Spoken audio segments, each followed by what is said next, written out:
Saudara-saudari, ada peribahasa yang mengatakan bahwa kaca lupa pada kulitnya. Mungkin Pak Abang tahu arti peribahasa ini, Pak Abang? Melupakan kebaikan. Ini salah satunya itu ya. Artinya kurang lebih peribahasa ini mengatakan bahwa orang kadang-kadang melupakan asal-usul mereka, kadang-kadang melupakan apa yang masa lalu mereka. Hari ini kita mendengar bagaimana umat Israel meminta seorang raja. Padahal dalam pembukaan bacaan pertama dikatakan, kalian berkata seorang raja akan memerintah kamu. Padahal Tuhanlah yang menjadi raja. Saudara-saudari terkasih dalam Kristus, umat Israel lupa akan asal-usulnya.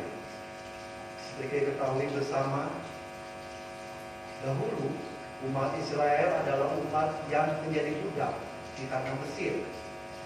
Mereka dijajah oleh Raja Firaun dan mereka diperbudak. Ketika mereka berseru, Tuhan memanggil Musa untuk membebaskan mereka dari perbudakan di Mesir. Dan bagaimana Musa mengajak mereka untuk keluar dari Mesir, Tuhan memimpin mereka. Dengan kuat kuasanya, Tuhan mengurapi Musa dan melawan Raja Firaun. Kemudian setelah mereka keluar dari Mesir, mereka masih ingat akan keadaan di Mesir, ingat akan makan daging yang enak. Ketika di dalam perjalanan mereka mengeluh soal tidak ada makanan dan minuman. Mereka lupa bahwa ketika itu mereka dijajah dan diperbudak. Kemudian Musa meminta kepada Tuhan untuk menyediakan air dan makanan. Dan bagaimana Musa juga memimpin mereka untuk melawan para raja-raja di mana mereka melewati tanah-tanah kerajaan-kerajaan lain. Dan Tuhan memimpin mereka berperang dan akhirnya mereka bisa sampai ke tanah terjanji, tanah Kanaan. Sebelum masuk ke tanah terjanji, tanah Kanaan, Musa meninggal dunia pada usia 120 tahun. Musa tidak sempat masuk ke tanah Kanaan, tanah terjanji. Tetapi Musa mengangkat Yosua untuk melanjutkan kepemimpinan. Dan akhirnya dengan pimpinan Musa, dengan pimpinan Yosua, bangsa Israel bisa memasuki tanah terjanji. Tanah yang berlimpah ruah susu dan madunya, tanah yang subur. Ketika dalam pimpinan Musa, umat Israel taat dan tetap menyembah Allah. Namun ketika Yosua setelah meninggal pada usia yang ke-110, dikatakan bahwa bangsa Israel berkelakuan jahat terhadap Tuhan. Mereka menyembah Baal, menyembah Allah-Allah lain, menyembah Allah-Allah bangsa asing. Kemudian akhirnya Allah murka dan bangsa Israel ditindas oleh bangsa asing. Kemudian ketika mereka berteriak, Allah mengangkat seorang hakim untuk memimpin mereka melawan bangsa asing.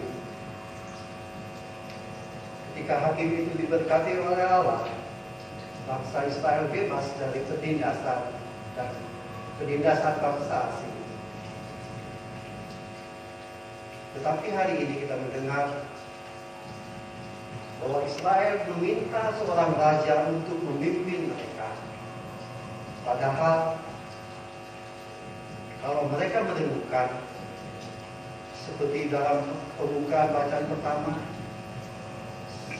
seorang raja itu akan memerintah kamu. Padahal Tuhanlah rajamu. Raja Israel sebenarnya adalah Yahweh. Karena Yahweh lah bangsa Israel dibebaskan dari perbudakan. Oleh bacaan pertama, Yotam menyindir bangsa Israel. Mereka meminta seorang raja, tetapi tak ada seorang pun raja yang pantas bagi mereka. Bahkan mereka meminta seorang raja yang tidak ada artinya. Dikatakan pohon zaitun menolak, pohon anggur pun menolak. Akhirnya mereka meminta semak belukar menjadi raja mereka. Artinya semak belukar tidak ada artinya sama sekali, tidak berharga sama sekali. Mereka meminta seorang raja, padahal raja yang sebenarnya adalah Yahweh, pemimpin mereka. Mereka lupa akan masa lalu mereka, bagaimana Allah telah berperang bagi mereka, bagaimana Allah telah membawa mereka keluar dari penjajahan tanah Mesir, dari perbudakan Firaun. Dan membaca Injil juga kita mendengar perumpamaan seorang tuan yang membuka ladang anggur, mencari pekerja untuk ladangnya. Kalau kita pikir-pikir, orang-orang yang dicari oleh tuan ini adalah orang-orang yang pada saat itu sedang tidak bekerja. Mereka dipanggil supaya mereka bekerja, mendapat upah sesuai dengan yang disepakati. Ketika orang itu mulai bekerja dan tuan